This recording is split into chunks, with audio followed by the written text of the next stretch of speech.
Hello race fans and welcome to round one of the Porsche Tag Heuer eSports Supercup. The very elite level of sim racing is back for a new season, and it's all new here with the Apex Racing team. We have a new partnership to announce with the iconic RLL Feature team. We are delighted to be working together with such a prestigious organisation, the 2020 Indy 500 champions, no less. My name is Peter Mackay, and joining me today for this in-depth team stream here from Interlagos is Jack Cannan. In the production booth is Alex Simpson and Lee Thompson, bringing all these wonderful images and camera angles and all that wonderful stuff. Jack, we had a brilliant day in the booth together a couple of nights ago with the Ultimate E-Driver Challenge, but this is going to be a whole new level altogether, isn't it? Yeah, absolutely. This is about as good as you're going to get on iRacing right here. The names and just the sheer... Everyone loves this wonderful championship. It's so popular. It's so fast. These guys have crazy iRating levels. I mean, we're having a quick look at the strength of field coming in here. It's something crazy, like 8,000 is the strength of field around here. So it's mental.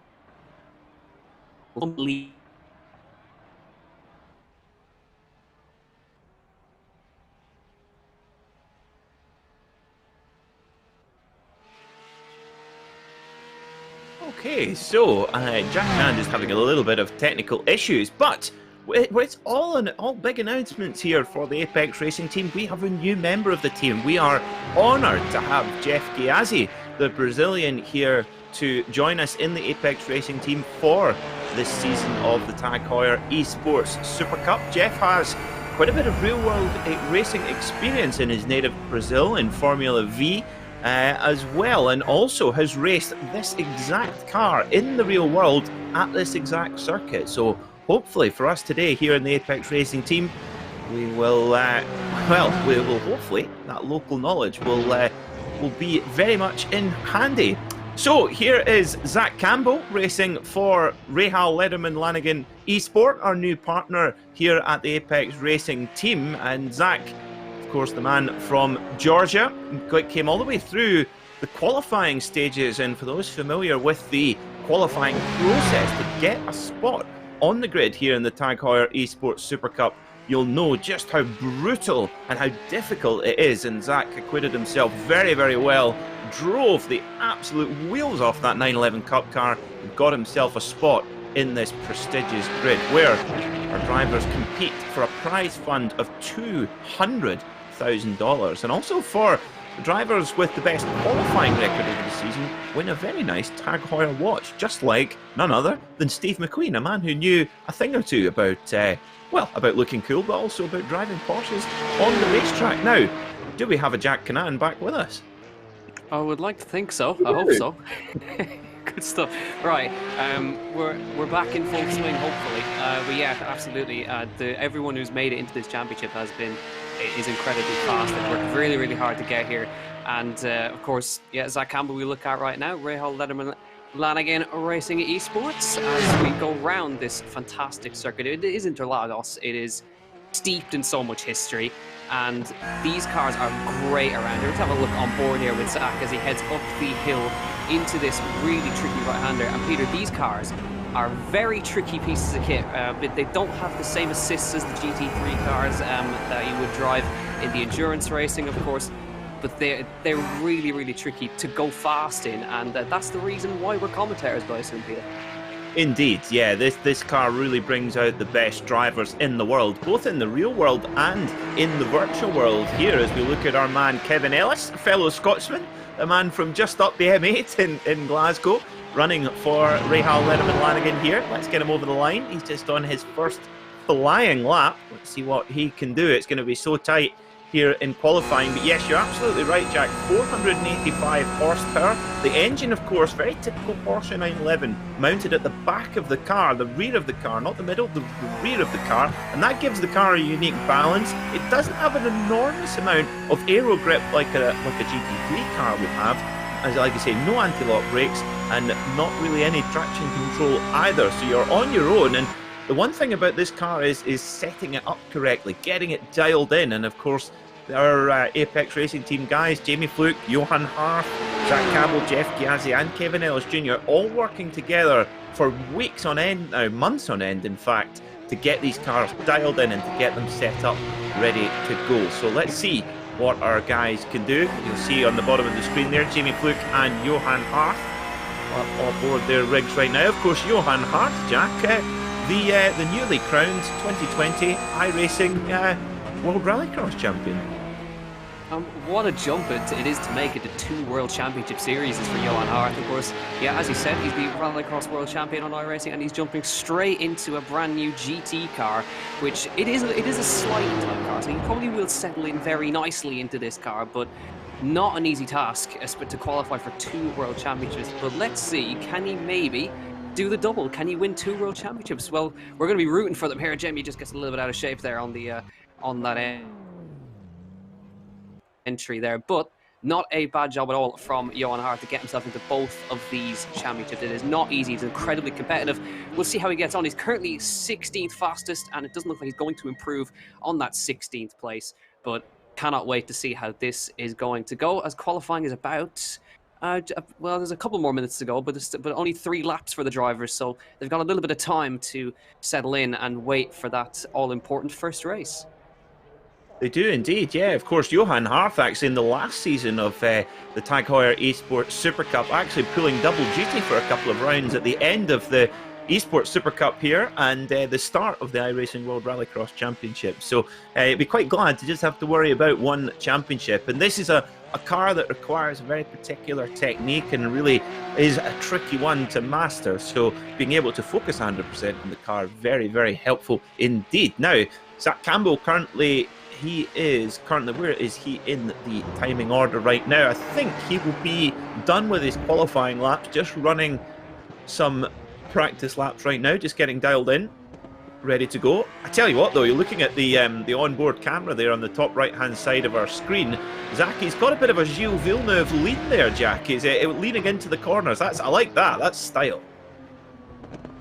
Yeah, certainly is the Villeneuve lead. We'll love to see it in sim racing and in real life, of course. But yeah, Zach bringing it to the fore here. He's just coming up to the last couple of corners right here, getting right out onto the outside of that corner right there. Now that's what we've noticed, is that you can really use a lot of the runoff on the entry to that 90-degree left-hander heading into the last straight right here, and trying to keep it as tight as you can to the barrier on the left-hand side. I believe he's got 1 more lap under his belt right here. He's got 3 laps to do in qualifying, and this is his 3rd lap, and he goes to 13th place, Zach Campbell. So good effort in that Rahal Letterman Lanigan Racing eSports car. Can he maybe get himself into that top 10? He only needs to improve by about 0.2 of a second.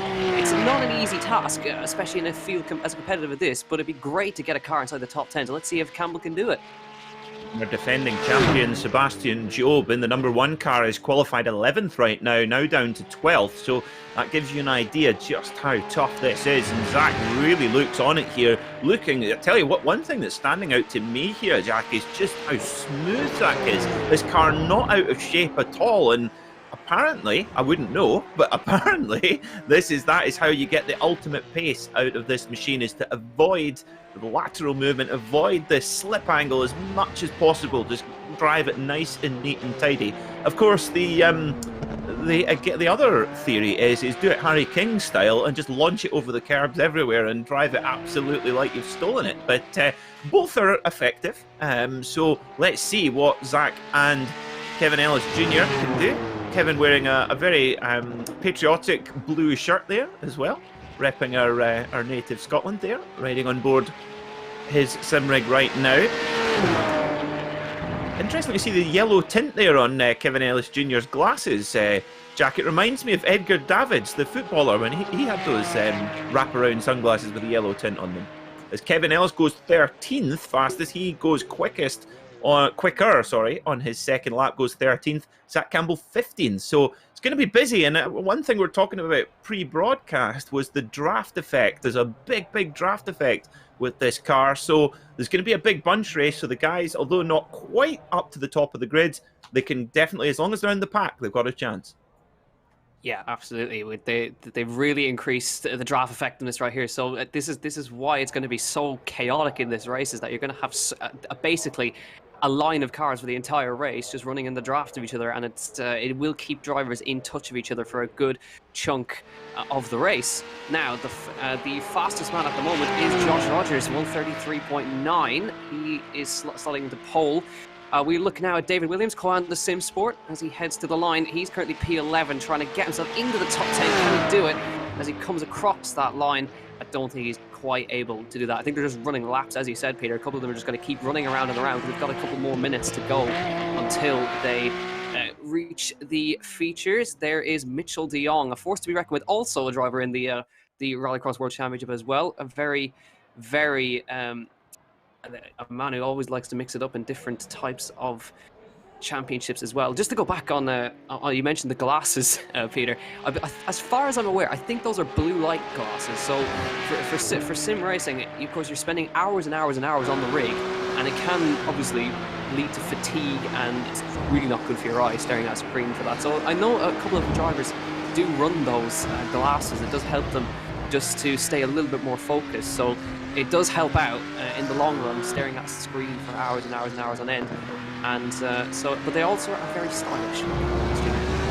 Yes, he's rocking them well as well. The about half a tub of hair gel certainly helps as well to pull that off. So we're nearly about ready to go here. We have two races here in the Tag Heuer eSports Supercup. We have a 10-lap sprint to begin, and then a 20-lap feature race. In previous seasons, the top 8 in qualifying were inverted, but that has been canned for this year. So the order of qualifying will be the order of the grid for the opening sprint race, and then the finishing order from the sprint race gives the grid for the feature. So a good opportunity for our guys, Kevin Ellis and Zach Campbell, for Rahal Lederman Lanigan and Jeff Gyasi, Jamie Fluke and Johan Harth to make their way up the field. Now, we must mention Jamie Fluke is actually nursing a pretty bad left arm injury as well, and has only been able to do about an hour's practice a day. Now, if you think that sounds a lot, it is not. You need about 6 or 7 times that amount to be competitive at this level. So Jamie is really, he is battling on with typical Northern Irish tenacity, the man from Armagh, but we'll see what he can do. Also, Jack, the thing is, it's a long season. We have 10 rounds, so 20 races. So you don't have to go for the win straight away. It's just keep gathering those points and avoid the mistakes most of all. Yeah, of course. It's all going to be about just sticking in there, because there's so many drivers in the field that if one mistake can lose you almost 30 places. So it's very easy for it to go wrong. As we look just at Charlie Collins coming across the line, he's just running some more laps, getting his eye in as we head ticking down to the conclusion of qualifying. Checkered flag is going to come out as then we get ready for heat race number 1 in the Porsche Tag Heuer eSports Supercup by iRacing. Of course, we are focusing on the boys, the Apex Racing team, and the Rahal Lederman Lanigan eSports guys as well. They're the men we're going to be cheering on in this one. But there's the qualifying results. Josh Rogers for VRS takes the pole position. Dane Warren, Coanda Sim Sport, Tommy Osgard, and Martin Kronke. That's a Coanda Sim Sport, 2, 3, and 4. Then Mitchell de Jong and Charlie Collins for Virtual Racing School once again. Mac Backham, that's a great name. Lego Technic eSports team. Always want to be a part of the Lego team. Ricardo Castro, Ayahankan Guven, and Jeremy Boudlib are your top 10. David Williams, Sebastian Job, the defending champion, down in 12th. And the highest place of the boys, Rahal Lederman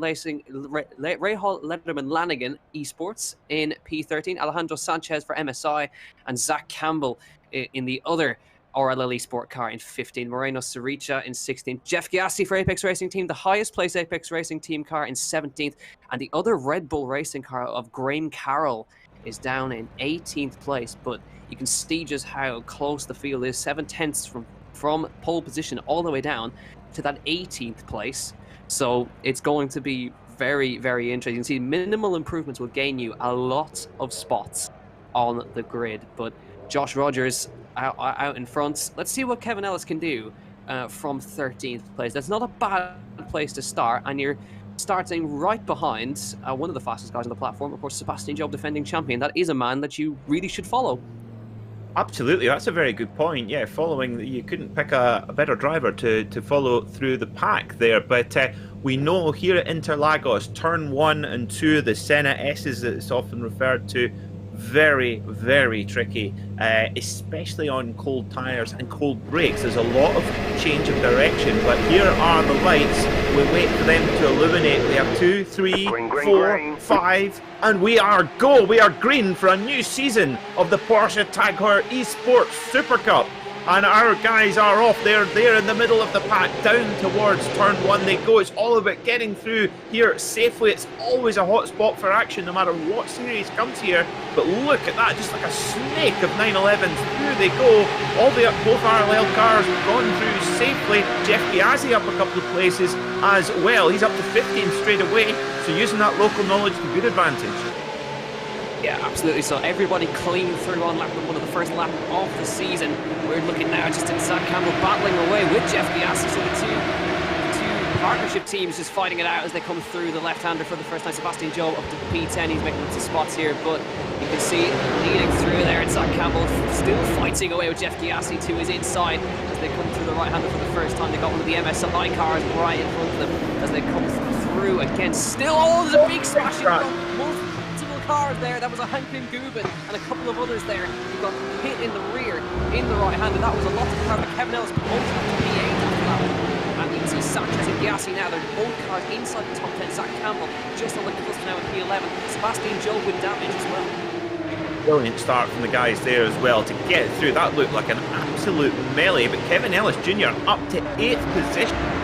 Brilliant stuff. We're going to get a replay in a moment for you folks, but Jeff Biazzi, excellent start as well, up to 10th. Zach Campbell in 11th. No sign of Johan Hart and Jamie Fluke yet. They're just getting themselves up to pace, but really good stuff, especially from the RLL cars. Josh Rogers still up in the lead from pole position, but Kevin Ellis just 3.6 seconds from the leader right now in 8th place. So let's get a replay of what happened there in the mid part of the section. What do you see here, Jack? Big melee in the middle. There was multiple VRS cars heading in completely the wrong direction. I definitely saw a glimpse of a Hankin Gubin going around in that right-hander. So definitely not a good way to start for those guys, but it wasn't a bad one for, of course, our boys. You can see there, I think one of the VRS cars got a tag from behind, which then got sent them into the runoff, and it just caused a melee behind because there's so many cars. There's so many cars trying to file their way through. It's going to be inevitable that somebody's going to end up in there. But it was just lucky that some of the guys managed to get through. We go back to Johan Hart right here. He's right in the middle of the field right here in 35th place as they file their way through. He's just behind Hankin Gubin, who was the man who got spun around in that particular right-hander. Josh Thompson just in front of those. So he's trying to make his way back through here, Johan Hart, but right in the middle of everything in P33. And plenty of cars behind him, plenty of cars in front of him. Here is Jamie Fluke, who is just in front of Fenerosa.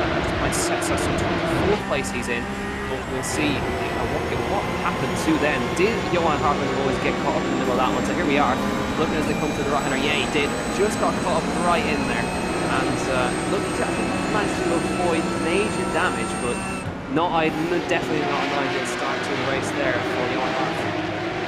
Just gets a little bit tipped there, and like you say, inevitable is probably the correct word. Such a busy field, all in such a close pace, it's almost inevitable you are going to get that little bit of damage. I actually think that it was two of the Coanda cars that collided, and that sort of sparked the whole kind of incident. But no matter. Good start from Jamie Fluke as well, just picking his way through the field cleanly, keeping the car nice and tidy. Very important indeed, but a brilliant start from Kevin Ellis in the number 30 Rahal Letterman Lanigan car, looking resplendent in the beautiful red and black livery as well. Of course, if you're wondering, Rahal, I recognise that name. You are correct. The 1986 Indy 500 winner Bobby Rahal, it is his team. And you're thinking, Letterman, I recognise that as well. The most successful and the longest standing American chat show host, David Letterman, it's him as well. 6,800 shows on air, Jack. Goodness me, that's something to aspire to. It certainly is. When we ever reach 6,800 episodes, let's wait and see. We're just looking now on board with Jeff Giassi. He's looking back at Zach Campbell right here, and he's chasing after Alejandro Sanchez in front of him as we head down the straight to begin lap number 4 of the sprint race. Remember, there are 2 races in this one, and it's going to be interesting because, of course, that feature race does involve that reverse grid as well. Fastest lap of the race for our man Zach Campbell. So he's on a charge right here, 34.5 in that previous lap. He holds that purple lap time for now, chasing after the Apex Racing Team car of Jeff Giassi inside that top 10. It'd be nice to see if we could get 3 of those cars inside that top 10. And as they chase after the cars in front now, on board with Kevin Ellis, who has got Alejandro Sanchez in the MSI eSports car right behind him. Just see a glimpse of the other 2 guys, the Apex Racing team of Jeff Giassi and RLL of Sam Campbell. And they're about 2 seconds in front of the Red Bull eSports guys, Sebastian Job and Graham Carroll, who are P12 and P13, but still a ways to go for them. Just trying to keep that MSI car behind. You can see just that concertina effect through there, which probably would have caused that earlier incident between all the DRS guys at that time. You can see them fighting their way through the middle sector. It's a very tricky section in this car, especially the braking is so crucial in this car because it's very easy to lock up those brakes and can very easily end in tears for all of them as they head through to begin lap number 5, already hitting the halfway mark of this race, and it's already completely non-stop nose to tail. But maybe we can get an idea of who is going to be on the pace in this season. But you can see, by keeping it clean, you can make up a lot of positions, as we just saw at the beginning of that. And look at the times, how close they are. Everybody is within almost a tenth of each other. This is what we like about this series, how close it is. Indeed, yeah, absolutely. And Kevin Ellis Jr. just getting a little bit of a draft now from the Lego Technic car of Backham. And there you go, just a little pinch of a lock up there for Johan Hart in the number 90 machine in the Apex Racing Team car. But yeah, Kevin Ellis, you just saw how much of a draft effect he was getting there on the front straight. That's something the drivers have been talking about all week leading up to this, is just how much more of a slipstream effect they get. Basically what that does is the car in front is punching a hole in the air, which lowers the air resistance on your car and therefore helps it to go that little bit quicker. It does have slight disadvantages in places, particularly when going around corners. It can kind of disturb the aerodynamics of your car, but in general it's more helpful than it is a hindrance. So that we saw that there, and look at Kevin Ellis now, he's all the way over the back of Backham's car, and that Lego, that's a wonderful paint scheme as well, I have to say. That is very cool. It made it look like a Lego car. Very good. I wonder if it will break like the Lego as well if we crash it. Hopefully we'll not find out. But anyway, we'll look at this chain of cars. This is Jeff Giassi, he's in 10th, and you just see 1, 2, 3, 4, 5, 6, 7 cars all within easy reach. Absolutely extraordinary stuff. But this is what the Tag Heuer eSports Supercup is all about. Just how close this is. We're just getting word, Jack, that Johan Hart is out the race, unfortunately. Oh, that's just so unfortunate for Johan, but that is, of course, he's got the next race to come up with, but he will be starting down the back of the field. But you can see now, look at this train. This is being led, I believe, by Mitchell de Jong is at the front of this train. There he is at the front in the VRS car. Just behind is Martin Kroenke, Charlie Collins, Matt Back, and then our boy Kevin Ellis, Alejandro Sanchez, Jeff Giassi, and Zach Campbell, all in this big, long train. And they're only 2 seconds off the lead battle, which of course is George Rogers, Warren and Tommy Oscar, who are in their own fight at the same time. But it's Mitchell de Jong at the front of this one. And this is proper GT racing, what we're looking at right here. But Kevin Ellis, he's having a little look up the inside of Matt Backham into that right-hander. Now Matt will have the inside for the next corner, so he may be able to hold on to that. Trying to get a run out here, not quite able to do it, but looking strong in this race. Is he going to have a run on the inside here? It's going to be very close, but he has to hang back for now. But he's really trying to make his way through the field because you can very easily get stuck behind another car. And Kevin Ellis, he's putting some pressure on though, looking really good here. Yeah, he's really making himself a nuisance, and that's exactly what he needs to be. Right, look at this now. This is going to give a great impression of just how much of a draft effect there is. Of course, Backham ahead will also be getting a draft effect of his own from the car in front, but can Kevin Ellis get just enough of a slipstream effect as they get up to top gear, right at the very top of top gear? Can he get a move on the brakes? No, decides against it, just backs out of it and goes to get that slightly better exit out of the Senna S's, and he'll try again down into Interlagos where there is another opportunity. And look at Kevin Ellis all the way over the gearbox there of the Lego Technic car of Backham. Down they go then. Oh my god, how close do you want it? Here we go, here goes Kevin Ellis up the inside of the Interlagos. Can he get the tucked in? Can he get the move sealed up? Yes, oh no, he can't. Oh my goodness me, he's close racing here. They need to be careful not lose the pack in front, side by side, down towards Ferradura. Oh, this is going to be close. This is going to be very, very close. He's going to try and hang it around the inside. Did they make contact? No. Kevin Ellis has to make slight little bit of damage avoidance there. This is going to be close. Oh, and Backham just takes the position back. Wow, this is close. That was phenomenal race. He's going to stick it back up the inside again. Kevin Ellis Jr. is trying to get, he's desperately trying to get past this Lego Technic Porsche, but Matt Backham is really making that as wide as possible, and that's dropping him back into the clutches of the guys behind. Alejandro Sanchez just waiting to pick up a piece of Jeff Giassi as well, but look at they've managed to fall back now because of them fighting.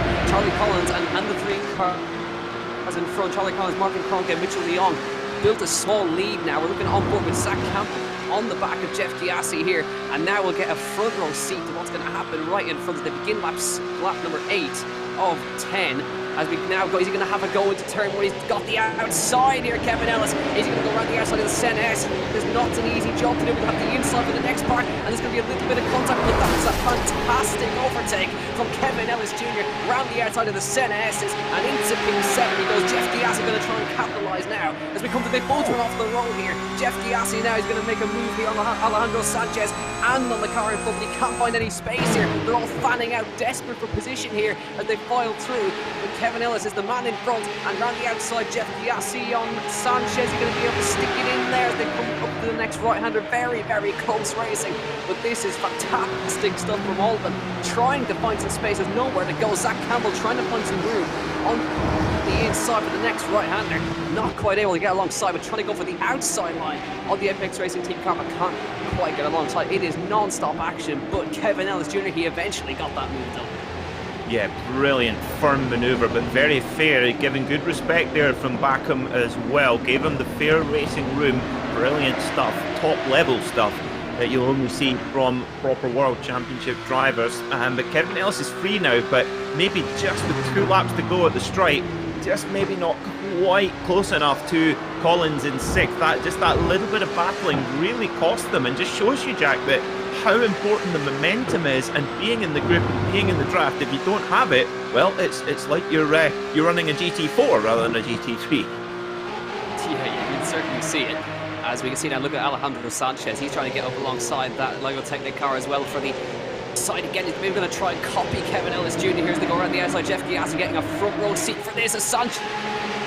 As he got the inside, oh, that was close as hell as they came down there, but somehow he keeps it in front. But Jeff Giassi got a great run out of the Senna S. Is sure they're going to be able to get and make a move here as they come down into the next left-hander, getting in the draft. Is he close enough? I'm not sure he is. He's going to have a little look to the inside here. Not quite able to get on the brakes late enough to get past that MSI eSports machine in front, but now he's going to get a front row seat for this side-by-side battle because Sanchez got the run on Backham that time. Is he going to go for around the outside here? This is going to be really tricky to do. He finds the outside, he finds some room, going to keep his foot in it on the outside line. Giassi just watching and waiting for his opportunity, and still Sanchez has got that outside. Now the inside for the left-hander. Giassi trying to find it, switches back to that inside line. But Backham still in front by a margin, but Sanchez gets it done around the outside of that long right-hander, kept it alongside for 3 corners, and look at Giassi's under pressure from Campbell right behind him now as they fight it out, but this is just non-stop action and it's brilliant stuff to watch. You can see Kevin Ellis is broken away from these two. He's almost on the back of that train in front as we head on to the final lap of this first heat race. Yeah, it was Christmas Day there for Kevin Ellis, to be honest, with those guys battling so hard. That allows him just to really escape and gap them straight away. And actually setting off in hot pursuit of Collins up ahead in 6th. Might just run out of the laps, but it's been an amazing start to the season, from well outside of the top 10 and 13th on the grid for Kevin Ellis up to 7th spot. It's been a great performance from both Kevin Ellis and Jeff Ghiazzi and Zach Campbell too, the man from Georgia. He's actually, Zach Campbell, he's actually a big fan of bluegrass music, is the young man from Georgia. So Zach is just keeping his eye on Ghiazzi in front as they head on, as they are on the final lap, of course. Now, according to what I'm looking at right here, the top 8 will get inverted. So this is really a battle for reverse grid pole that we're looking at right here. So Kevin Ellis currently should start in P2 on the front row as they head through the right-handers. So Alejandro Sanchez is trying desperately to try to hang on to that P8. And as we look now, is Ghiazzi having a little look up that inside on that Lego Technic eSports team car of Matt Backham in front. Zach Campbell trying to find some space, and that inside, he does find it on the Apex Racing team car. That is a fantastic overtake on the inside. When he will have the inside, Ghiazzi this time, they leave each other plenty of space as they fight it out here. That's brilliant racing between the two esports teams of Apex Racing Team and RLL Esports. Side by side they still go as they head to the last corner right here to battle as they head through, but Campbell, does he get it done? Ghiazzi still got a run on the outside. It's going to be a run for the line between both of these guys. Campbell is marginally in front, but Ghiazzi is still a hair alongside as they head for the line in this first heat race. It's going to be very tight, but Zach Campbell is just about going to hold on. I think it's going to be very close. Campbell gets it by just under a 1/10 of a second across the line. That is brilliant stuff between both of those guys there. But your final order, Josh Rogers is your winner as we see Jamie Fluke across the line in P22. Johan Hart, unfortunately a non-finish for him in this one, so he's going to have a lot of work to do in the second race. But it's Josh Rogers who is your winner from the sprint race. But that was unbelievable stuff the whole way through, and that wasn't even the best thing in this evening's thing, because we've got the feature race to come. Indeed, yeah. Of course, they double the length for the feature event, so maybe a little bit of different strategy required as the drivers go out for their quick warm-up while we cool down. But let's run through the results then. Josh Rogers are the winner of the opening round of the season here in the Porsche Tag Heuer eSports Supercup, followed by Dane Warren, Tommy Oscar, Mitchell de Jong, Martin Kroenke and Charlie Collins. Kevin Ellis Jr., a brilliant start to the season, qualified 13th, got his way all the way up to 7th, and who knows what can he do from 2nd on the grid, the front row of the grid in the feature race. Alejandro Sanchez and Matt Backham were 8th and 9th, with Zach Campbell just edging out the new boy, Jeff Ghiazzi. Well, he might be the new boy, but being given no quarter from the young American. Sebastian Job, the defending champion, back in 12th, with Maximilian Beneke in 13th for Team Redline. Diego Pinto was 14th, followed by Graham Carroll, Moreno Sirica, Mikel Gade, and Daniel Lafuente. 19th was Thomas Tatella, Sindri Setsas, Ricardo Castro, and Jamie Fluke getting home in 22nd position. The rest of the field: Alexander Walters, Maxim Ramstein, Jeremy Bouteloup, Jack Sedgwick, Patrick Holzman, Pekka Toiminen, Alexander T, Brian Lockwood, Carlos Fenaloza, Ian Gunguven, Salva Talens, Matti Kedosoya, David Williams, Josh Thompson, and Johan Hart, unfortunately having a crash. Difficult start to the season for our flying Frenchman, but he'll be back with Tilbert Casabon, Ricardo Rico and Christopher Nambietz rounding out 40-car field.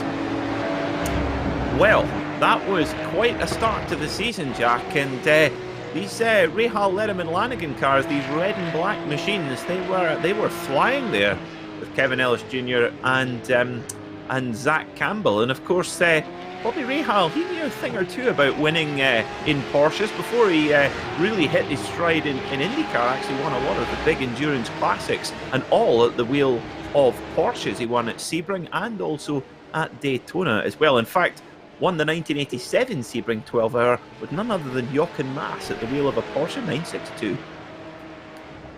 Well, it certainly seems to be translating to these boys, the RLL boys. Great debut in this series, and again showing what they're able to do. Apex Racing team, it was mixed one in the sprint race for them. Johan Hart non-finish in the opening race. He's going to have a lot of work to do from the tail end of the field this time by. But again, Jeff Giassi drove really well up in the top 10. Had to fight with the Rahal Lederman Lanningen boys, but definitely got his elbows out in his first appearance. So good to see, of course. And but Kevin Ellis Jr., that was a great performance to come into that top 10. At P7, he'll be P2 on the grid, and certainly had the pace. He was flying in that final half, catching up to the train in front, which was, of course, with Mitchell Leon, Martin Kroenke. So he's mixing it with the big boys, Kevin Ellis Jr. So I wonder, could he maybe bring home a win for RLL in their debut race? It's going to be very difficult, 20 laps of Interlagos, to keep all those guys behind, but it's certainly not out of the question if he can drive like he did before. Absolutely, and don't forget that Kevin Ellis Jr. was fifth, tied fifth tied fourth, but fifth on countback with Max Beneke last season. So he is super quick in this car, and consistent as well. Now we must give a shout out to SDK Gaming, the graphic you can see at the top right hand side of your screen. SDK Gaming is the software that we use for all of our broadcasts here on Apex Racing TV, which gives all of the live timing data, track maps, and all kinds of things like that. So if you're a budding streamer or even a budding broadcaster, you can download the software to use for your own streams, and also to give you that little bit of a competitive advantage. All of our Apex Racing team drivers use this software to give them accurate representation of fuel and strategy and all those kinds of things. So we do check it out, the SDK Gaming. Also the Apex Racing Academy, where our Apex Racing team drivers act as coaches. So if you want to go quicker in iRacing, then you can join the Apex Racing Academy. And in fact, Jack, coming up we have the Apex Racing Academy Porsche Cup Series, which I am going to be taking part in, and I'm looking forward to my coaching from none other than Kevin Ellis Jr. and Johan Hart and the crew. I wonder how much is it going to take for Peter to get faster. We'll have to wait and see. But yeah, we're looking forward to seeing you out on track. Should be good fun to see. But yeah, definitely, you'd be in good hands with these guys out on track right now. As we're currently in the warm up. 5 minutes to go in the warm up, and now got to get the head back focused again for the features, the Porsche Tag Heuer eSports Supercup. On iRacing, the pinnacle of sim racing, $200,000 prize fund, which is obviously a big prize heading into these next few weeks of racing. We're looking forward to seeing how this is going to go. But to go back on that previous race, Josh Rogers, of course, pulled to the win, but he's going to be now starting in P8, and we saw what happened in the mid-pack that time. There was a massive accident, which of course helped promote our boys up a little bit further, but still, really got to be careful in that mid-pack. There's a couple of drivers in there who could have been fighting up in that top 5, but got caught up in that big smash. So it is going to be, I think, another case of keeping it out of the walls. Yeah, for sure it is. Yeah, definitely, Jack. And I think Kevin Ellis Jr. has a brilliant opportunity, starting with a clear view to turn 1. He'll start from second place on the grid, and that's going to be vital. If he can get through the Senna S clean, you just never know what can happen behind you. We've seen it so many times in so many different series, both in the virtual and the real world, where it can just turn into a complete car park there, with cars just colliding into one each other. It's just the way the corner works that can happen. But it's a brilliant opportunity for Kevin there as well, which is fantastic and great to see. As you mentioned, these Rahal Lederman Lanningen cars running close to the front.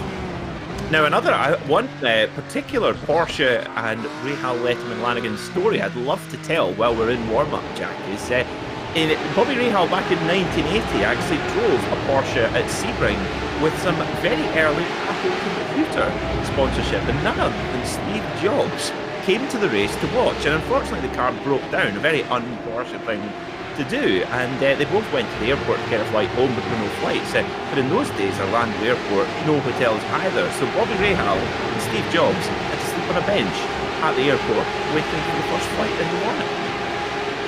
Well, that is definitely a story, a good bit of history there, to say that there is a link to Steve Jobs in the team. Though, yeah, good stuff for Bobby Rahal. Sharing a bench with Steve Jobs, unfortunately no longer with us, but fantastic story, fantastic bits of background as we head into this next few races here, or the next race of the day. Of course, this championship is going to be spread out over a good few weeks, and there's plenty of action to come. Of course, on the 16th, we head to Barcelona. We're heading all over the world, really, with this championship. We're heading to Barcelona, we're heading to Imola, to Silverstone, all the way to Road Atlanta, and rounding out the championship, Monza. So, great end to the season. But, of course, there's also the small task that these guys have to do. They've got to race at the Nordschleife. Judging how close it was today, imagine that around a lap like the Nordschleife. It's going to be crazy. Well, for those who didn't see the last season's race at the Nordschleife for the Tag Heuer eSports Supercup, check it out. It was certainly frantic and in the end controversial as well. But I have to say, Jack, I'm looking forward to Road Atlanta. I'm a massive fan of that circuit, home of the Petit Le Mans race. A circuit that really wouldn't be around anymore if it wasn't for the great bequest of the late Dr. Don Penoz, who really revived American sports car racing with the American Le Mans series and spent a lot of money to bring Road Atlanta up to the standard that we know it today. And in fact, they hosted its first race was to host Can-Am as well, which was quite cool as well. So it's going to be really, really nice to see the drivers going there and hopping over the big curbs of Road Atlanta. As you can see, Jamie Fluke very animated there on his communication. He'll be talking to his fellow drivers in the team, just because, of course, with the draft effect here, Jack, I guess a little bit of team cooperation would be quite handy, I presume. Yeah, of course, they're going to be going back and forth constantly. Obviously, you want to be updated on gaps or where your teammates are, what's happening around you. So it's going to be very handy just to have another voice in your ear while you're out on track, especially if it is your teammate, just to calm the nerves a little bit and just be updated on everything that's going on. But here we go for the feature race of the first Porsche Tag Heuer eSports Supercup race of the year, the feature race. Alejandro Sanchez on pole, Kevin Ellis Jr. for RLL Esports is P2 on this grid. Charlie Collins in P3, Martin Kroenke is 4th, Mitchell de Jong, Tommy Oscar, Dane Warren, Josh Rogers, the winner of the sprint race, Mac Backham, then Zach Campbell is inside the top 10, Jeff Diassi just outside there in P11, Sebastian Job down in P12, and then further down, Maxi Beneke, Diego Pinto, Graham Carroll, Moreno Saricha, Mikkel Gaid, Daniel Lafuente, Thomas Tattila, Sindre Setsas, Ricardo Castro, Jamie Fluke will be 22nd, Alexander Walters in P23, Maxime Ramstein in 24th for Core Sim Racing. And then further down, Jeremy Bootloop, Jack Sedgwick, Patrick Holtzman, Pekka Toivonen, Alexander Thiebe, Brian Lockwood, Carlos Fenalosa, Aya Hankin Guven, Salva Talens, Matti Kaitasoya, David Williams, Josh Thompson, and a few others down the back. Johan Hart included. Here we go for the feature race. It is green line and we are going. Great stuff from Kevin Ellis on the inside. Sanchez gets away well from the pole positions to head down toward turn 1 for the first time of asking. Ellis Jr. to the inside, but Sanchez covered that off nicely. Charlie Collins in behind. De Jong and Kroenke side by side through the first corner, sorting it out nicely, but they file into single file for the first time by. And Kevin Ellis Jr. now, he's breaking away in that top 3 already, trying to get in behind Sanchez. Going to be followed by Charlie Collins side by side between Kroenke and de Jong. Oscar Rogers getting in there as well as they file down into the mid-pack. Here we are with Zach Campbell in the mid-pack. 3 abreast with Jeff Diassi who is inside as well. And you can see Diassi now filing in behind us. The two partnership teams working together into P9 and 10 for those guys. Good start from everybody, but the crucial thing is all of the guys inside the top 10 got away cleanly. Sanchez and Ellis and everyone behind nicely through, and he's in now a sandwich of Sanchez and Collins, and Martin Kroenke follows behind, followed by Mitchell Leon. Problem for Gyasi.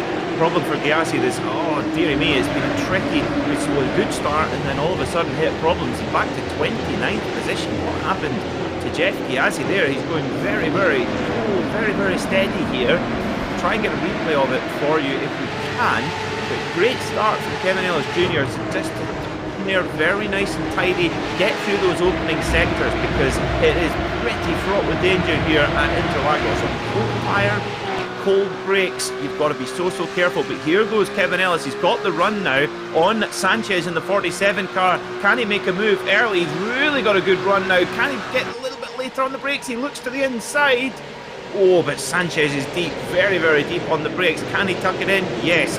Kevin Ellis just has to try once more. But a bit of a dress rehearsal there, perhaps. But we're going to get a look in just a moment at what happened to poor old Jeff Gyasi, because he was on the move, and all of a sudden he wasn't. So I don't know what has happened to him there. But back with Kevin Ellis Jr. riding on board. You see him rattling down the sequential gearbox here. You can see that Cosworth dash, giving all the information required, revs, gear point, fuel level, etc. So on the right hand side of your screen, you'll see what happened to Jeff Gyasi.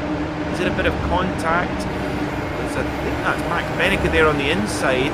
Oh no, this gets a tight. Of course, these cars don't need much persuasion, and they are very easy to get turned around. That sort of pendulum effect, if you give them a little bit of a help, they will go into a twirl before you know it. But oh, that's devastating for Jeff Gyasi. Of course, with this being his home round, a track he knows from real world experience, would have loved to get a result.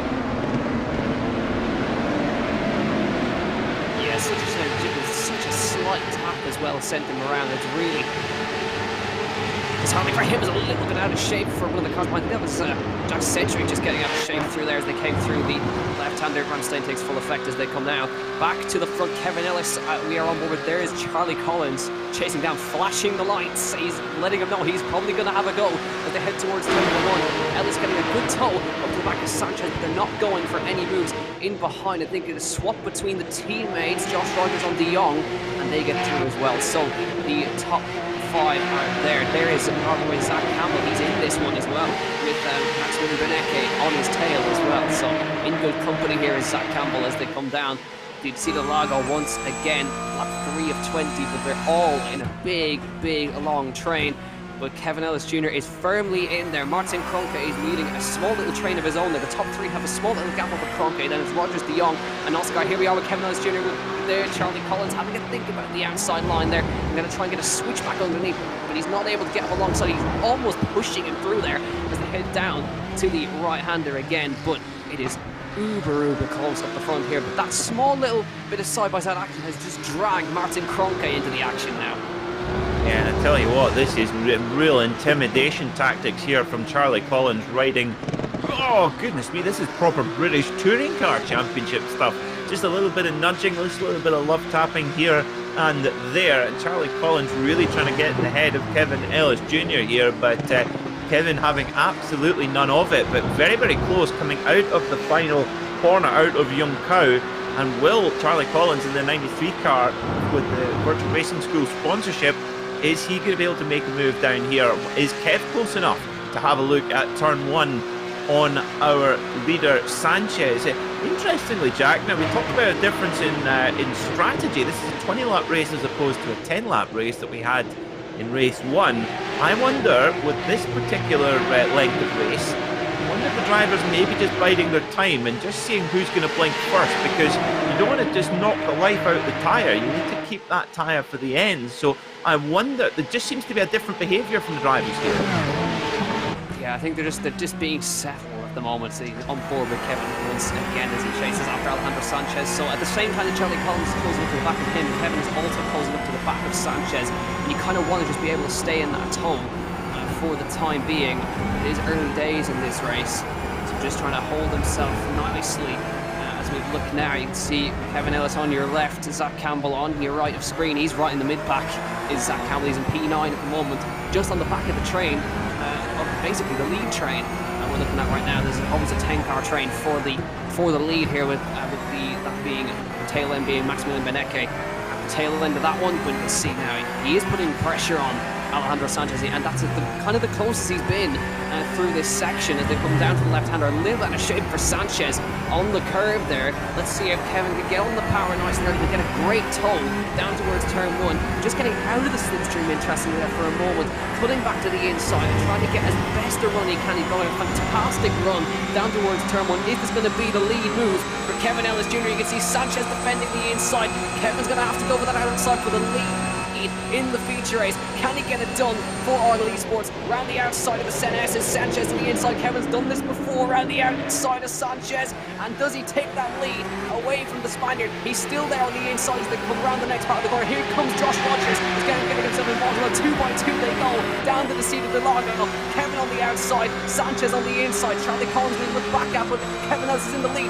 3 abreast behind for P2. You can see Sanchez at the inside of Kevin Ellis Jr. is your new leader in the feature. In the first round of the Porsche Tag Heuer eSports Supercup, it is now Sanchez P2 and a fight between Charlie Collins and Josh Rogers for P3, but Kevin Ellis leads. Brilliant stuff from Kevin Ellis Jr. there, just set up that move all the way down. Kevin's actually a very impressive record in oval racing as well, and using that Dale Earnhardt drafting style there up the front straight, and getting into the lead. And actually, as soon as he gets into the lead, he's actually pulling a couple of car lengths there straight away. Now what he needs to see in his mirrors now is Sanchez and Collins knocking lumps out of each other so he can try and make his breakaway. The guys were saying it need to be about 1.5 seconds to break the draft. So that's the number that Kevin Ellis has got to look at here. He's got to try and break away. And if he can break that 1.5 seconds, he's in a really strong position to go for this race win as well. And you can see Kevin Ellis there on the bottom of our screen. You just see how calm he is. I would be whooping and hollering all over the place right now, but Kevin Ellis Jr., this is just a day at the office. Let's go. Absolutely, you can see now on the right of your screen, you can see the iRacing of these guys. You can see 8.4k. You've got Josh Rogers 9,800 iRacing. Every one of these guys has a World Championship license. Look at the chop from Charlie Collins. He's letting Josh Rogers go because he knows how fast he's on the back now with Zach Campbell on the back and Tommy Oscar. Is he going to go for a move as they head into the left-hander? Charlie Collins succeeding to his teammate De Jong as now Martin Kroenke running wide. He's on board now with Zach Campbell on the back of Tommy Oscar. And it's very close as they come up to the left-hander. Zach trying to find some space on that inside line versus Oscar. Does he get it done? He's got the inside for this next right-hander. It's a great move if he can get it done, and Campbell is just about going to slide in front. He's got to watch out for Kroenke in front. It's going to be very tight. Oscar will have the inside for the next corner. There he is on the inside as we try to fight out. Campbell just going to out of space. It's going to be contact. How does he keep his foot in on the grass and keeps it in? And Zach Campbell on the inside of Oscar again on the outside line. Is he in front? I think he is. That is fantastic driving from Zach Campbell. He kept his foot in. He was not taking no for an answer. Well, a young man with a very wise head on his shoulder. That was brilliant racecraft there, and taking absolutely no rubbish from his competitor. Brilliant stuff from Zach Campbell in the 15 car for Rahal Letterman Lanigan up to 7th place. Well, the red and black cars are running well. Kevin Ellis Jr. now over 0.3 of a second of a gap from Sanchez. That will come down slightly, as you can see. It actually reduces completely on the front straight. You've really got to break away if you can. And look at that, right on the gearbox of Kevin Ellis already is Sanchez in that blue machine. Now you can see on the top right hand side of your screen our SDK Gaming track map. Using our SDK Gaming software, you can see just how close the field is. Almost the entire field glued together like a pack of M&Ms.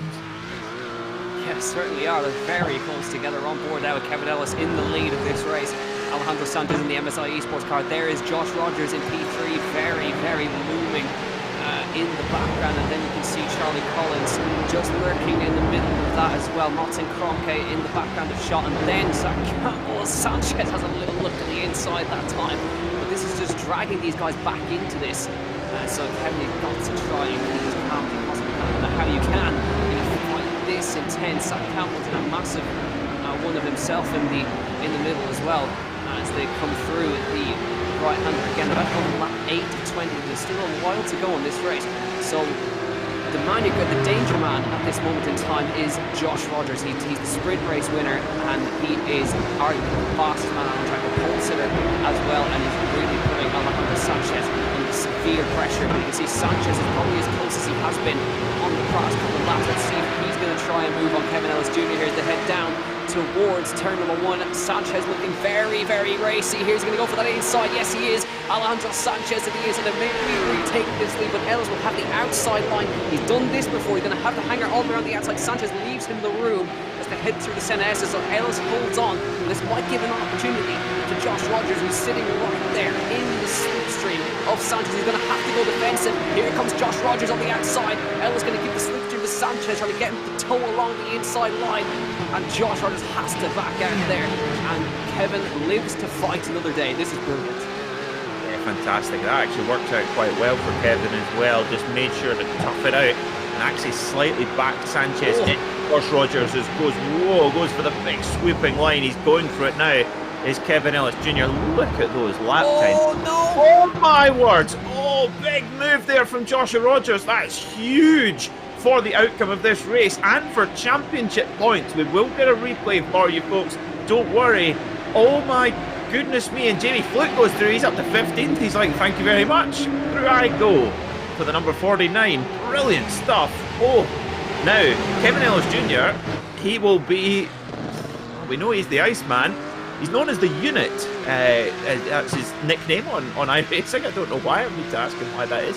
But this is the opportunity for him now. He's got that ever so slight gap. He's really got a low and another one. Is that Rogers again? I get mixed up with all these here. Oh my, right. Oh dear, that was a big mistake from Josh Rogers. I saw it happen.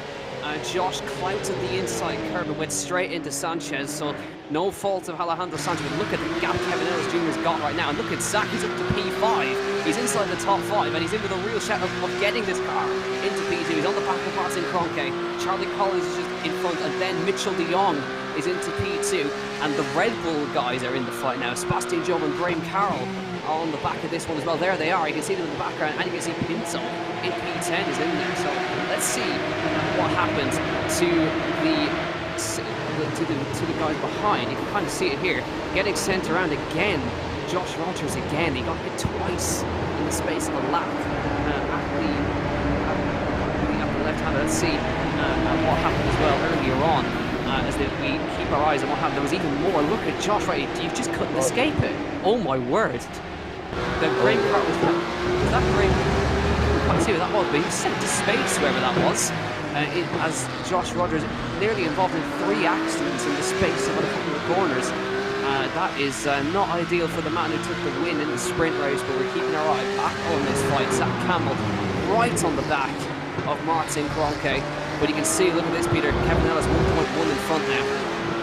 Yep, he's taking the initiative here. He's got to do it to break away from Mitchell de Jong, the Rallycross star, or multi-discipline star really to be more accurate. And look, we're riding on board with Zach Campbell. He's got a great run on Kroenke now. Goes to the inside. You've got to really make it count here on the brakes. Here he goes, Zach Campbell in the 15 car.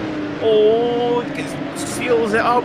Oh, fantastic stuff there from Zach Campbell. Really difficult to get that. You can get the first phase of that move done, but to get it sealed up is quite another challenge. And Zach Campbell moves up to 4th.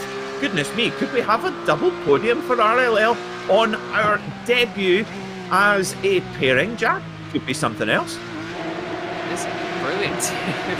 Now we've got to chase down the 2 VRS cars in front of Charlie Collins and Mitchell de Jong are the next targets.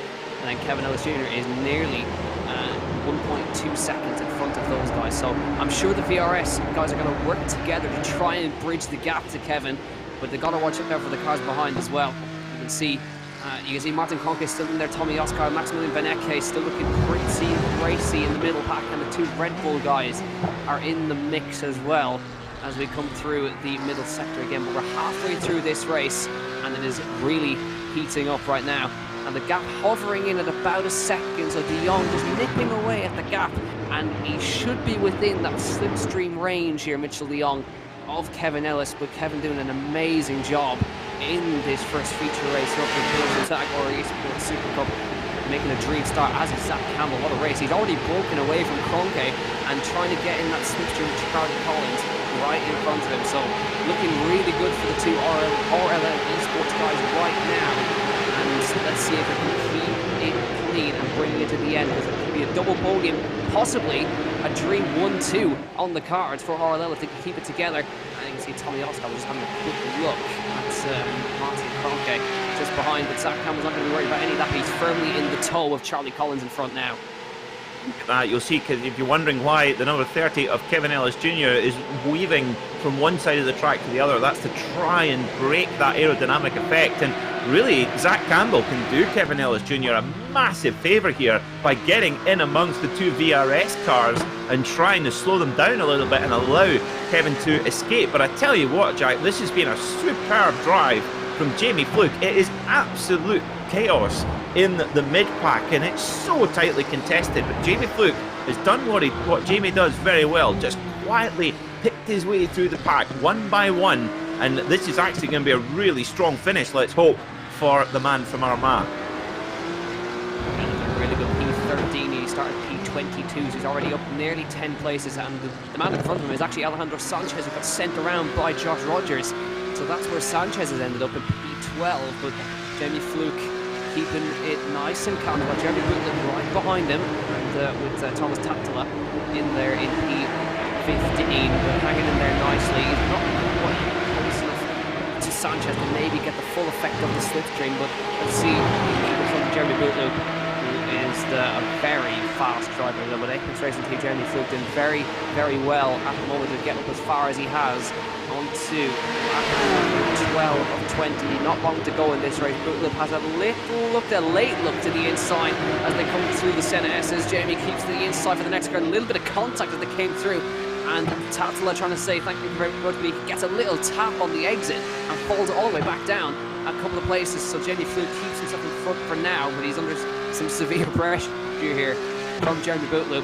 But back to the front. This is on board with Kevin Ellis, but Mitchell de Jong is getting closer. Lap on lap gap is 0.6 of a second, and Zach Campbell is also trying to get in the mix. But right now, actually, the two VRS guys are in an RLL sandwich. They are, yeah, absolutely, they are indeed. But this is interesting because this is where the team dynamic comes in. I mean, in a normal world, it might be if de Jong and Collins were in a different team, likely this would be coming out differently. Collins would probably just be trying to burst by de Jong, but they're clearly working together to use that draft effect to try and catch up with Kevin Ellis Jr. But they are dragging Zach Campbell with them as well, don't forget, and Zach is really pushing to the absolute maximum at the wheel of his number 15 car to try and keep the pressure on. This is just an intriguing battle, a game of chess with 500 horsepower. Absolutely superb action here. There's been a great performance from Kevin Ellis Jr. Really edged out Sanchez early on, and tell you what, he's maintaining that gap nicely. 0.6 of a second right now coming into the twistier section, so we've really got to try and push hard here and try and build a bit of a cushion through the infield. Just saw Tommy Oscar was facing the wrong way in the centre. Has got that going again, back with Jamie Fluke, who is got a little bit closer to the back of Alejandro Sanchez. There is the car who I saw facing the wrong way. It was Tommy Oscar, and he's fallen back down to P11, so he's got Sanchez behind him. You see Sanchez with damage on the front end of the car after that contact. There's Jeff Chiassi. He's made a good return, a good recovery. Remember, he got sent around on lap number 1 as well. So he's trying to make some places back. He's trying to catch up to the back of the train that's actually been headed by Jamie at this moment in time. But back with Zach, look how close he is to the back of Charlie Collins now. He's firmly in it now. So this is really getting interesting now. It'll be 7 laps to go across the line. Kevin Ellis leads, de Jong is second, Charlie Collins third, and Zach Campbell in P4. This is so intriguing, and this is a dream debut for the guys right now, but can they make it a 1-2? Can Kevin hang on to take the dream victory? But the VRS guys are working together very nicely. at this moment in time, just trying to close it to the back of Kevin Ellis, but Zach is not going to make this easy for them. He's going to try, but a spanner in the works of the VRS boys in front. You can see Charlie Collins is P3, as you can see. He's just pushing De Jong along as they come through here. And look how close he is now as he enters turn number 1. You can see what happened to Oscar in the first one. He got tapped from Beneke. Yeah, Beneke. He managed to avoid damage, but Oscar falling down in places there. But Zach Campbell putting the pressure on now. You can see Kevin Ellis just trying to break the toe, but De Jong is very much with him now. And this has turned into a 4-car fight for the win in the first round.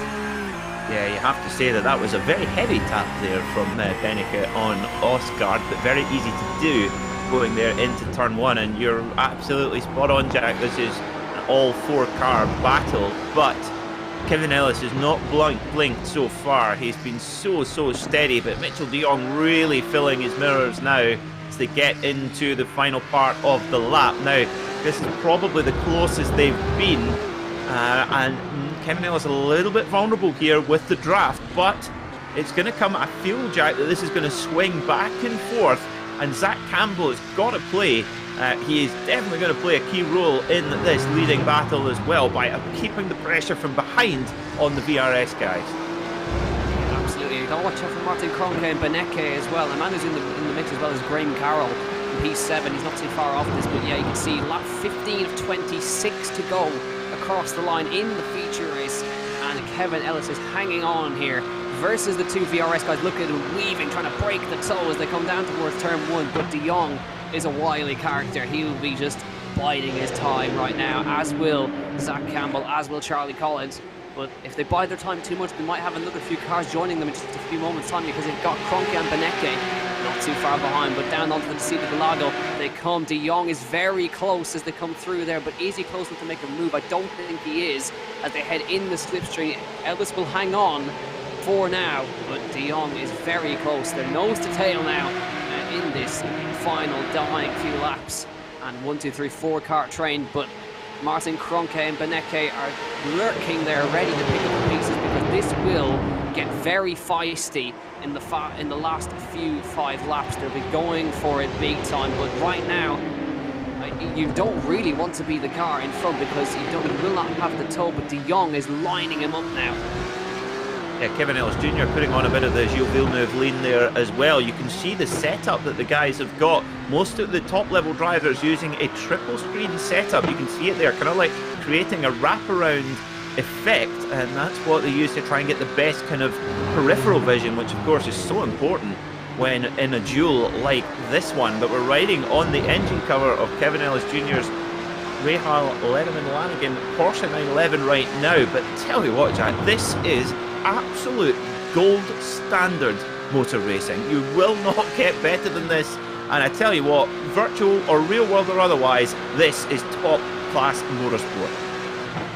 Absolutely there, Kevin aggressively breaking the toe. You could see how much De Jong closed up there. Only 5 laps to go, and a swap behind Beneke on Kronke. So Beneke's into P5 right now, and he's going to try and get into the back of this field as well. So this could get very interesting in these dying moments. Again, Ellis breaking the toe on De Jong. De Jong not following him for now, but once we get into the last maybe 3 laps, it will turn into a very feisty competition between these guys. This is VRS versus Rahal Letterman Lanigan in the opening round. This is fantastic stuff. Watch out for Beneke and Kronke, and you can see Graham Carroll is trying to get an overtake done as well in the background, but we focus our efforts on these boys here as they go nose to tail on lap 16 to 20, lap 17 across the line next time. Hopping and curb for Kevin that time, but he's hanging on very nicely, very composed in the cockpit right now, keeping his head, and that's exactly what he needs to do. He's driving defensively, that's what he needs to do. But let's see if the VRS boys are going to work together as well as they did before, because it's all going to be about points at the end of the day. As they head on to lap 17 of 20, but Beneke is almost with them. Yeah, but Beneke coming onto the scene quick. Now remember, Max Beneke might have a little bit of front damage, might be marginal after a little bit of contact with Elgard. So let's see if he plays a factor or not. Zach Campbell desperately trying to hang on to the train, the VRS train here, but this is the closest De Jong has come. Whoa, but just backed out of it there. It almost as if Mitchell De Jong had enough of a run, but happy to sit there. Interesting. So maybe, Jack, it's hard to say. Do you want to lead out the last corner? I guess you do. I don't think it would be possible to draft to the line, but goodness knows. I mean, trying to predict this one, absolutely impossible. Could be any of these leading 4 cars, even any of the leading 5 or 6 cars, actually. You just don't know what could happen in the last bit of the battle, but I mean, what more can you say about Kevin Ellis Jr. to have this level of world-class pressure queuing up behind and not making that mistake? It's absolutely first-class stuff. Look how close De Jong was that time on the brakes. And a little bit out of shape on the exit for De Jong that time. But you can see there's only going to be 3 laps to go across the line. And Beneke is firmly on the back now of Zach Campbell in the background, as is Martin Kroenke. So this has got really interesting. It's nearly a 7-car fight for the win because Graham Carroll's there too. And this is so absolutely brilliant. Exactly what we wanted to see from this series as they come through the last corner again. It'll be lap 18 of 23 to go. Kevin Ellis Jr., can he hang on for the dream victory in the feature race? He's got a decent gap. It's a bigger gap than he had last time, 4/10 of a second, but you can see that gap will close down rapidly with the draft as we head across the line again now. This is going to be brilliant. Breaking the tunnel again. He doesn't need to do as much as he did before as they come across the line for lap 18. With De Jong, Collins, Campbell, Beneke, Kroenke, Carroll, Pinto, Backham and Gade, your top 10. And this is proving to be a really tough race. This is brilliant stuff. I mean, now look at De Jong. He's following him in the draft this time. De Jong is getting racier each lap, just trying to put him off. It's going to get really interesting the last 2, well actually on the last lap. Do you want to be in the lead on the last lap is a big question. But look now, I kept mentioning him every time, but you can't see him now because he's right on the tail of Zach Campbell, but Beneke has joined the fun. He certainly has indeed. Yeah, that is, he is right on the case, and I guess for Kevin Ellis, it's made a good thing actually that there's more cars going up behind. That's more pressure, makes the cars behind him have to look in their mirrors as well rather than looking ahead at Kevin Ellis. Kevin does have 1 race win here in the Porsche Tag Heuer eSports Supercup. That was back in 2019 at Watkins Glen, which was interestingly where the first ever Scotsman won a Formula 1 Grand Prix in the name of Innis Island. No less, it wasn't Jim Clark, it was Innis Island. So can Kevin Ellis get his 2nd win here in the Porsche Tag Heuer eSports Supercup and lay his claim as a place as a championship contender? Brilliant stuff so far. They're going to be 2 to go as they come over the stripe. Are the VRS guys going to make a move? Kevin's had to defend with all he's worth here as they head down towards turn 1. Can he keep a hold on the lead? He can. Really, really strong. Yeah, I think De Jong is hanging back a little bit now. Kroenke has joined the fun as well on the back of this one, as has Graham Carroll. So here comes De Jong again with a good run. Is he going to go for it? Does he want to do it with a lap and a half to go wide for Charlie Collins in the background? That might give an opportunity for Zach Campbell, but here comes De Jong. Is he going to go for it? Yes, he is. De Jong to the inside of Kevin Ellis for the lead in the feature race. Round the outside goes Kevin. Can he hang on to it versus this prestigious racer of Mitchell De Jong? He'll have the inside line for the right-hander coming up, but De Jong has decided to go for it with a lap and a half to go. Ellis to the inside. De Jong trying to go all the way around the outside. Here in Interlagos, Ellis will keep that inside. Oh, there's going to be a spinner. Charlie Collins is around in the mid-pack. Round goes Charlie Collins from VRS. That promotes Zach Campbell into B3. Ellis trying to hang on against De Jong. Side by side they go through the middle sector. Watch out for Campbell. He's in the middle of this now as they head through the right-hander. Ellis in front by a nose. Zach Campbell's going through. It's a 1-2 for RLL for now. But De Jong will have the inside for the next corner. It's side by side for the 1-2 for RLL in this feature race of the Porsche Tag Heuer eSports Supercup. 1 lap to go across the line this time by. It's Ellis from De Jong. Here comes Campbell. Is he going to get it done? It's going to be side by side with De Jong as they come across the line, but he's going for the 1-2 here. But watch out for Beneke. Beneke's right in there too as they come down towards the first corner. Here comes Beneke. It's going to be 3 abreast as they come for P2, spanning out It'll be Campbell to the inside, De Jong to the outside line. De Jong, is he going to hold on? I think he might just about hold on. De Jong gets into P2. Campbell is P3. Watch out, Beneke is on the outside though, as they come down to the Interlagos for the last time, but Ellis is breaking away as they come down this next part of the straight. This is fantastic racing. Beneke goes to P3 and Campbell has to give it up in the dying few corners. This is brilliant, but this is not over yet at all. Campbell's going to want this one big time. De Jong is trying to hang on versus Beneke as they come up the hill for the last time. Ellis has got an 0.8 of a second gap as they come round the right-hander. De Jong is trying to fight off Beneke in these dying few corners. Watch out for Kroenke, who's right in the mix too as well, but Charlie Collins getting spun around in the dying few corners as they come through. But on board with Kevin Ellis Jr. for Rahal Lederman Lanigan Racing Esports in their debut race. He's in the lead with just half a lap to go.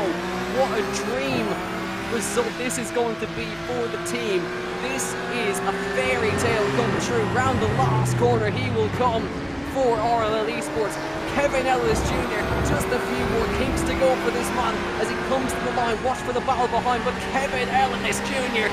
for RLL Esports will come to the line in his Porsche eSports Supercup car to win the feature race in his debut race. Here they come across the line behind. Who's going to get it behind? De Jong gets P3, Beneke gets second, Zach Campbell is P4, but it is a win for RLL Esports on their debut in the feature race. It is a dream.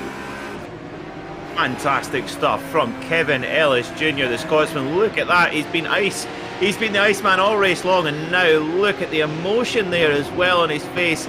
Look at the relief. Absolutely incredible. Like we say, his last win was in 2019 at Watkins Glen, his only win, and on the first time out, Rahal Lederman Lanigan are winners here in the Porsche Tag Heuer eSports Super Cup.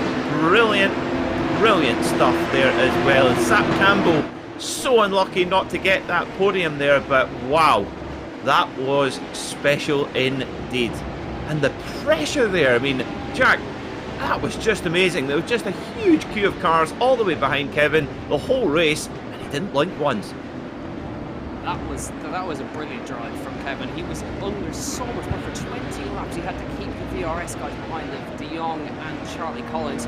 Now, of course, he was helped out a little bit by Charlie Collins getting spun around, but taking that aside, he absolutely drove his hearts out there, the Scotsman, and broke away from the guys on the back dying few laps as they fought for position. De Jong, Beneke and Campbell. Campbell really unlucky there, just got put in the wrong part of the circuit at the wrong time, but P4 for Zach Campbell is absolutely brilliant, and he certainly fought hard for it as well. But I can't believe it, Kevin Ellis Jr. is the debut winner of the first feature race of the season in the Porsche Tag Heuer eSports Supercup by iRacing.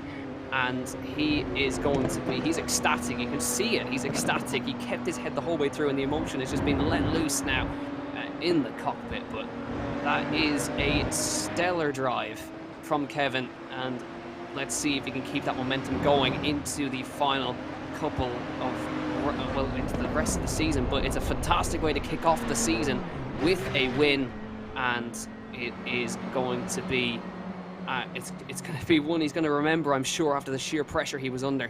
And fantastic to see a debut win for the team as well.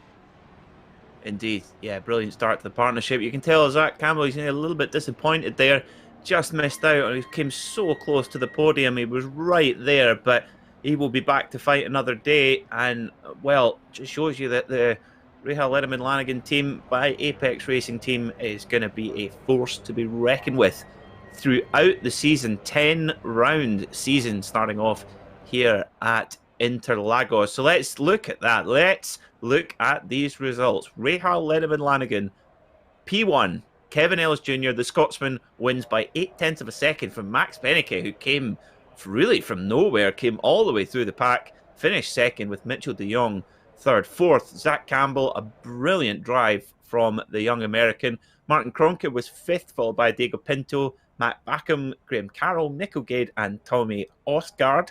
Jamie Fluke, a brilliant drive from the man from Armagh in the 49 machine, moving all the way up to 11th spot. A really strong bag of points for him.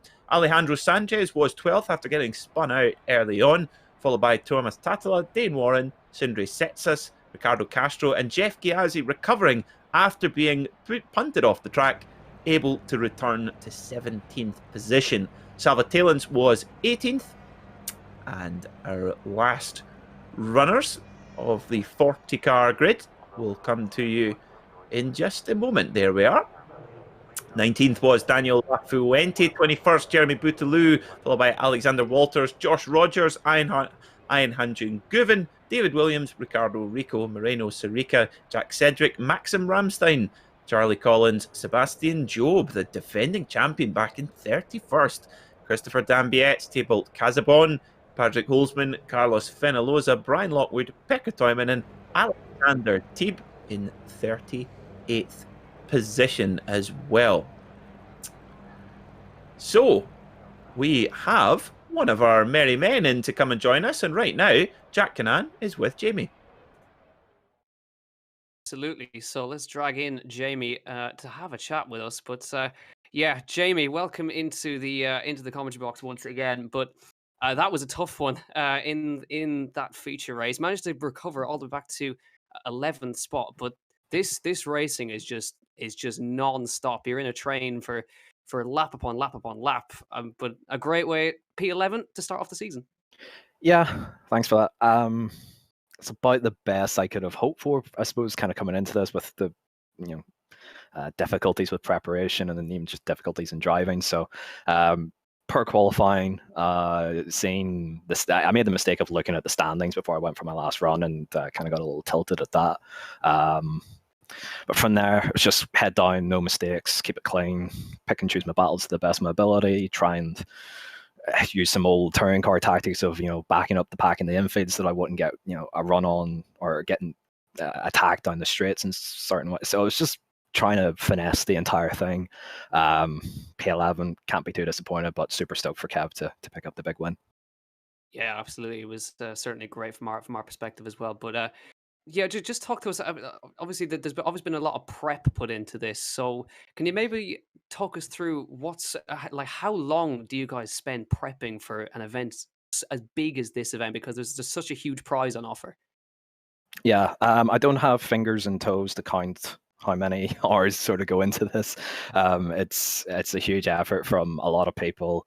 It's a lot of trial and error as well, just to make sure, like once we get into the race, we know exactly, where to position our cars, where to fight, where not to fight, what way we want to go in the setup to deal with that. So there's a lot of things, not just in, getting out on track and being fast. I mean, that's, a base minimum that you need to have in this series. It's the sort of finer details that come into it. And I think with how Kev worked his way to the front there, I think that shows all the hard work that not only he, but the entire team have put into this.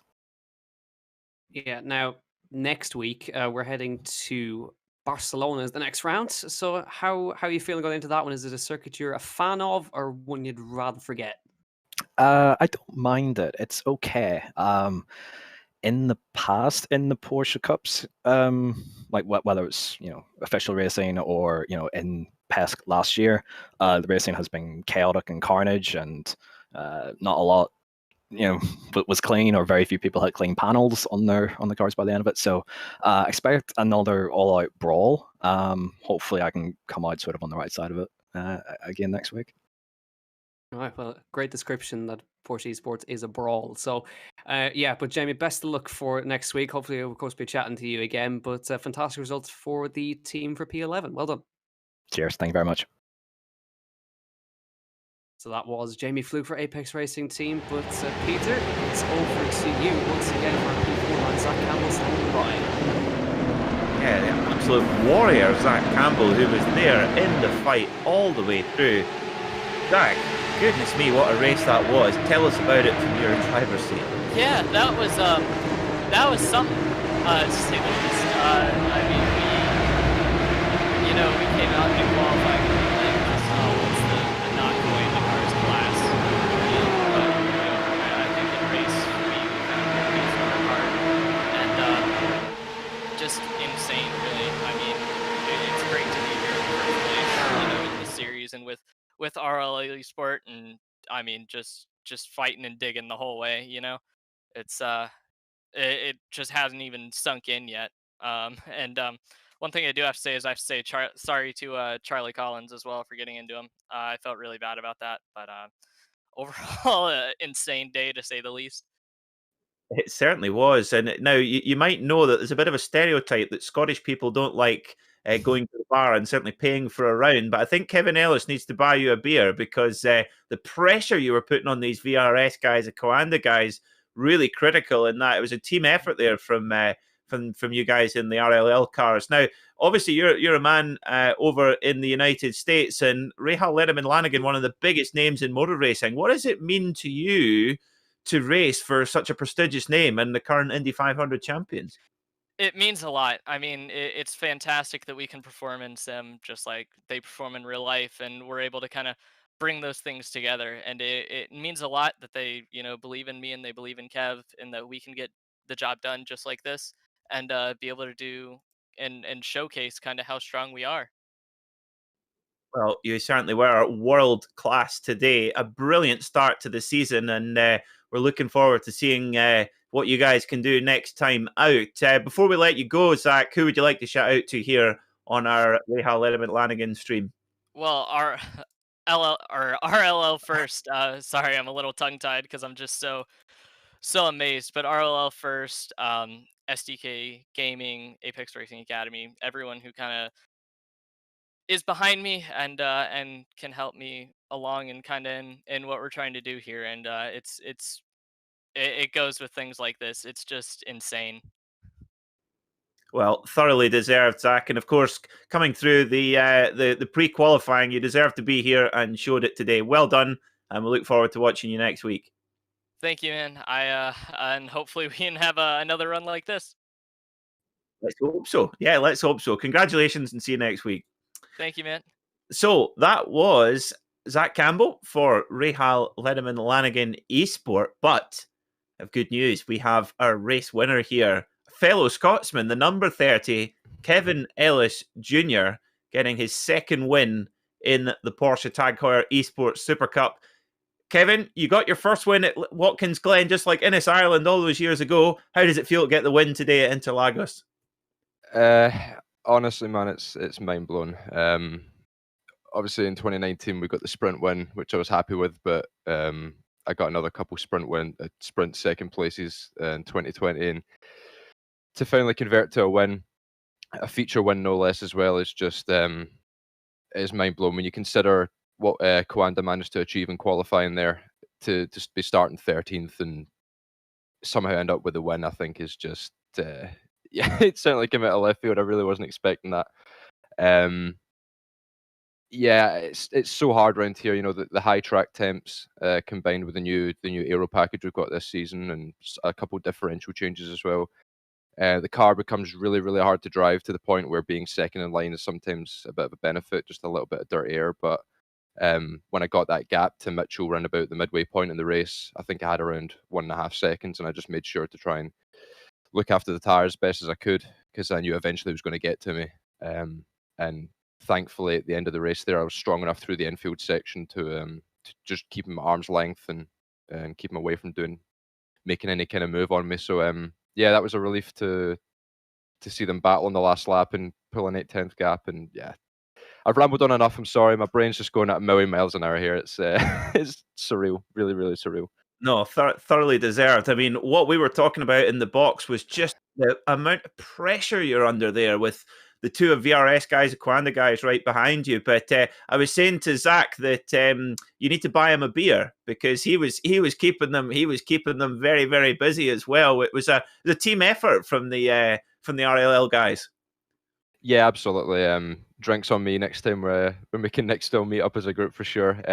Yeah, I saw Zach coming through the field throughout the feature, and I was hoping that he'd be able to come and give me a hand up the front when Mitchell eventually got to me, and yeah, he managed to get there. I think he had a bit of an incident with Charlie, but I've not had a chance to go back and see that yet. But obviously sucks for Charlie. He was having a great day on his debut.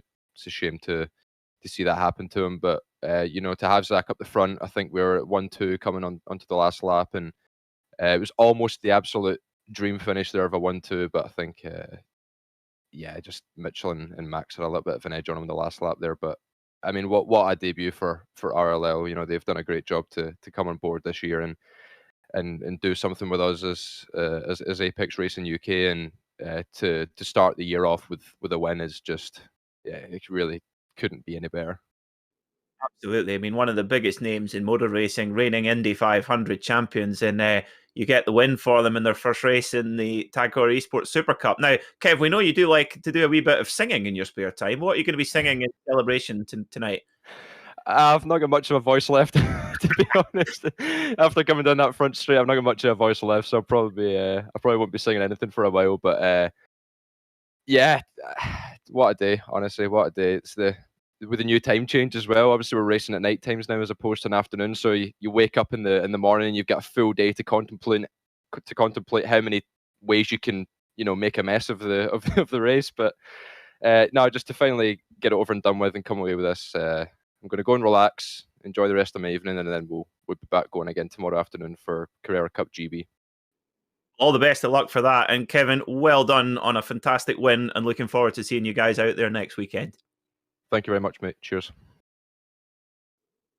So that was our winner, Kevin Ellis Jr. I mean, Jack, I don't know how we can improve on that. What a start to the season. It's literally the best you could hope for. Right there. I mean, and the racing that was incredible.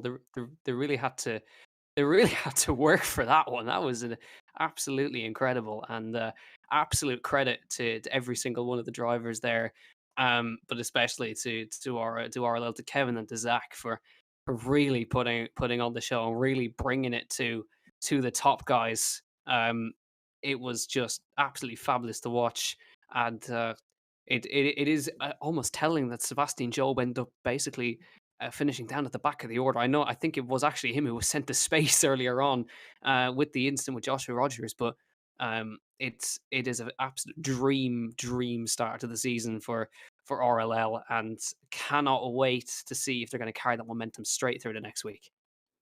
Well, I'm sure they will be even more motivated than normal. And you can tune in to all the action here for both the Rahal Lederman Lanigan eSports team and the Apex Racing team. We'll be following all the action in detail, same time again next week when we go to Barcelona for round 2 of the Porsche Tag Heuer eSports Super Cup. And hopefully we'll have another day like we have had today. A huge thank you to all the folks that make this whole team possible. The folks at Rahal Lederman Lanigan, Porsche, Apex Racing Team, SDK Gaming, and VRS as well. A huge thank you. Thanks so much for watching, and we'll see you next time here on Apex Racing TV.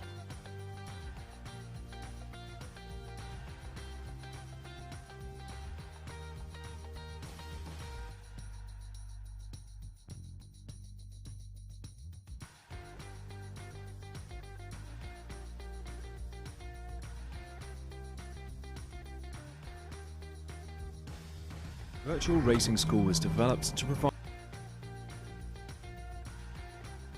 support to the next generation of sim racers. No matter if you're a rookie or veteran or what car or track you'll be racing, our goal is to provide training every step of the way.